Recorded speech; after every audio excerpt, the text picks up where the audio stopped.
नमस्ते विद्यार्थी मित्रों। कक्षा 8 विषय हिंदी काव्य 4 उठो धरा के अमर सपूतो। विद्यार्थी मित्रों, आज हम काव्य 4 के बारे में पढ़ेंगे। उठो धरा के अमर सपूतो।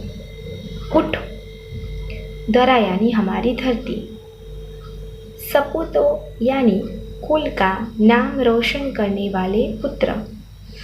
इस कवि का नाम है द्वारिका प्रसाद माहेश्वरी। बच्चों, द्वारिका प्रसाद माहेश्वरी का जन्म 1 दिसंबर 1916 में रोहता, आगरा, उत्तर प्रदेश में हुआ था। 29 अगस्त 1998 में उनकी मृत्यु हुई थी।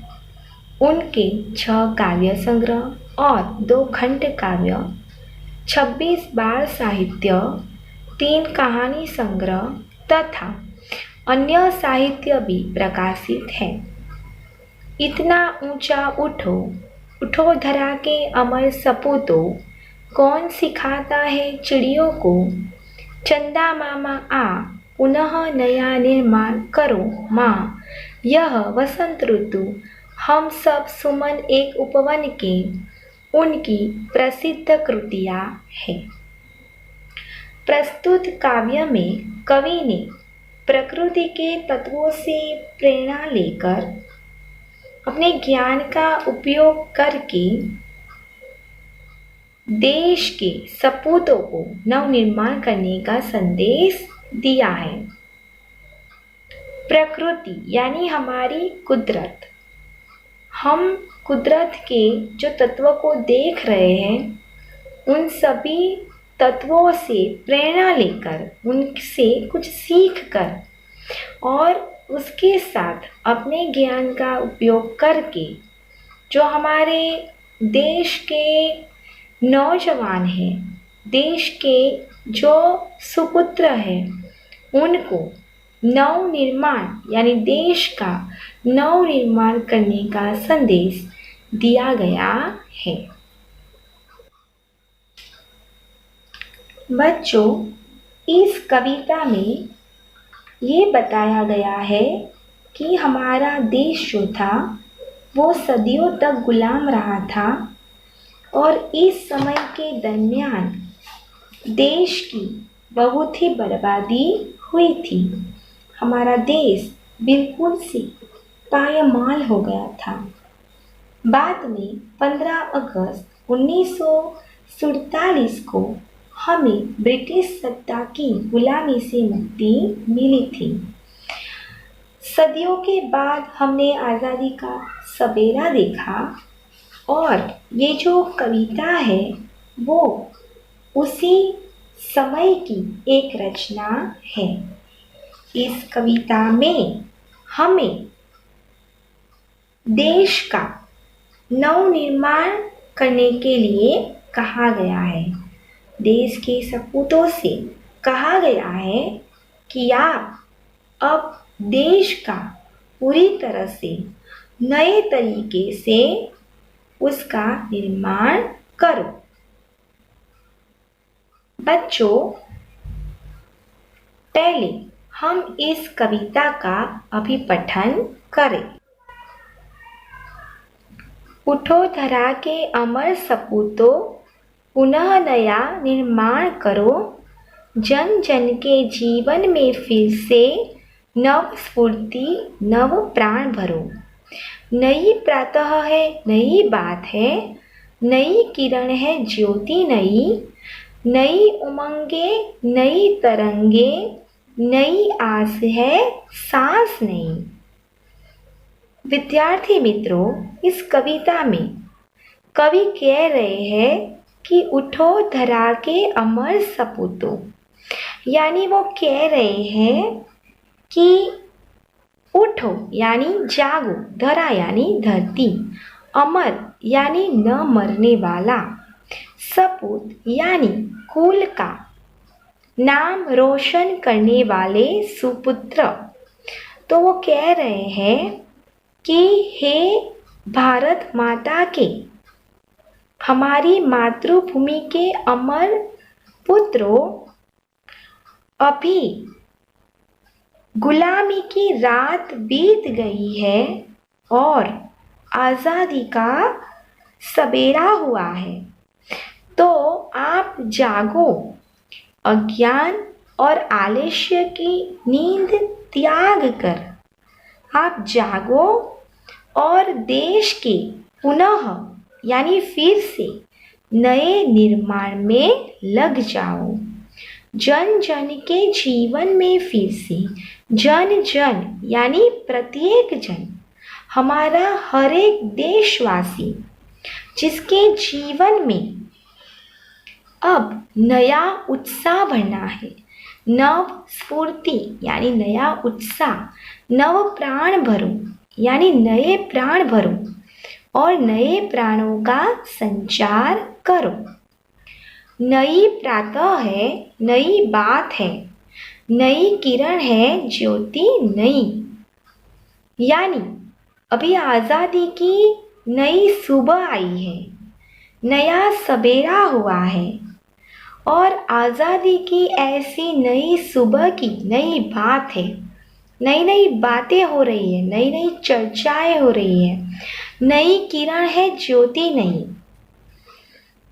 सब अपने जीवन में नए प्रकाश का अनुभव कर रहे हैं। सबके जीवन में नए प्रकाश की किरणें चमक रही है, प्रकाशित हो रही है। नई उमंगे, नई तरंगे लोगों के जीवन में, लोगों के मन में नई उमंगे हैं, नई तरंगे हैं, हौसलों की नई लहरें हैं, नई आस है, सांस नई, यानी सबके मन में नई नई आशाएं हैं, कुछ करने की उनमें तमन्नाएं हैं और सांस नई, यानी आज आज़ादी जब मिली है तब पूरे देशवासी जो है वो खुलकर सांस ले रहे हैं। युग युग के मुरझे सुमनों में नई नई मुस्कान भरो, उठो धरा के अमर सपूतों, पुनः नया निर्माण करो। युग युग के मुरझे सुमनों, सुमनों यानी फूल, मुरझे हुए, जो सदियों से मुरझे हुए जो फूल हैं उसमें आप नई मुस्कान भरो, यानी ये मुरझे हुए फूलों का फिर से खिलाओ और जागो धरा के अमर सपूतों। हे भारत माता के अमर सपूतों, आप जागो और पुनः नया निर्माण करो, देश का फिर से नया निर्माण करो। निर्माण यानी नया बनाना। डाल डाल पर बैठ विहग कुछ नए स्वरों में गाते हैं, गुन गुन गुन गुन करते भौरे मस्त उधर मंडराते हैं। आज़ादी की इस सुबह में जैसे प्रकृति पूरी आनंदित है, जैसे प्रकृति पूरी खुश है। और वो कैसे पता चल रहा है? तो जो पेड़ों की डालें हैं उस पर बैठे हुए जो पक्षियाँ हैं, पक्षी जो है वो पक्षियों की जो आवाज़ है वो आज नए लग रहे हैं। जैसे लग रहा है कि पेड़ की डाल पर बैठे हुए पक्षियों, विहग यानी पक्षी, ये पक्षियों के स्वरों में भी आज नवीनता दिख रही है। कुछ नए स्वर में वो गा रहे हैं, जैसे ऐसे लग रहा है जैसे वो भी खुशी के गीत गा रहे हैं। गुन गुन गुन गुन करते भौरे मस्त उधर मंडराते हैं। ऐसा लगता है कि फूलों पर, बगीचों में जो भौरे गुंजन करते हैं, गुंजार करते हैं, तो गुंजार करते हुए वो भी मस्त होकर इधर उधर मंडरा रहे हैं। नव युग की नूतन वीणा में नया राग, नया गान भरो, यानी अभी जो नया युग आया है, हमें आज़ादी मिली है, देश में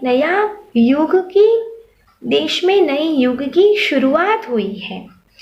तो इस नूतन युग की वीणा यानी एक बजाने का एक साधन है, संगीत का एक साधन है, जो हम सरस्वती माता के हाथ में देखते हैं। तो ये वीणा जो है वो आप बजाओ, लेकिन उसमें नया राग और नया गान भरकर, नया गीत आप उसमें डालो। उठो धरा के अमर सपूतों, पुनः नया निर्माण करो। जागो भारत माता के अमर पुत्रों, और पूरे देश को नया बनाने के लिए आप उसका निर्माण करो। कली कली खिल रही इधर, वह फूल फूल मुस्काया है। यानी इधर सब कलियां खिल रही है। फूल फूल यानी प्रत्येक फूल जैसे खिल रहा है। धरती माँ की आज हो रही नई सुनहरी काया है। जैसे ऐसा लगता है कि धरती माँ यानी भारत माता की आज हो रही नई सुनहरी काया है। जैसे आज पूरे भारत माता की काया, पूरा शरीर जैसे सुनहरा हो गया है। नूतन मंगलमय ध्वनियों से गुंजित जग उद्यान करो। यानी हे देश के सपूतों, तुम्हें अपनी मंगलमय वाणी से, अपनी ध्वनि से इस संसार रूपी उद्यान को जैसे गुंजित करना है। अपनी ध्वनि से, अपनी वाणी से पूरे जग को, पूरे जगत रूपी बगीचे को, उद्यान यानी बगीचा, उसको आपको गुंजित करना है।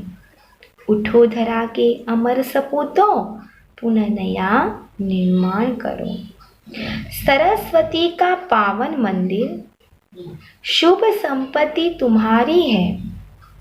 तुम में से हर बालक इसका रक्षक और पुजारी है। कवि कह रहे हैं कि देश के बालक, वो देश के बालक से कह रहे हैं कि हमारा देश जो है वो सरस्वती माँ का पावन मंदिर है, और यहाँ की शुभ यानी कल्याणकारी संपत्ति जो है, विद्या रूपी संपत्ति जो है, वो तुम्हारी है। और तुम में से हर बालक यानी तुम में से प्रत्येक बालक इसका यानी इस विद्या का मंदिर जो है, उस विद्या के मंदिर का रक्षक और पुजारी है। सत सत दीपक जला ज्ञान के नवयुग का आह्वान करो। सत सत यानी तुम्हें यहाँ पे सत यानी सैकड़ों दीपक जलाने हैं आपको, यानी देश के बालकों को वो कह रहे हैं कि आपको ज्ञान के सैकड़ों दीपक जलाने हैं और नए युग का आह्वान करना है। यानी नए युग का आह्वान करके, यानी तुम्हें सब प्रकार का ज्ञान प्राप्त करना है और अपना भविष्य उज्जवल बनाना है। उठो धरा के अमर सपूतों, पुनः नया निर्माण करो। हे भारत माता के सुपुत्रों, कभी न मरने वाले अमर सुपुत्रों, अभी नए देश का एक नए तरीके से आप निर्माण करो। धन्यवाद।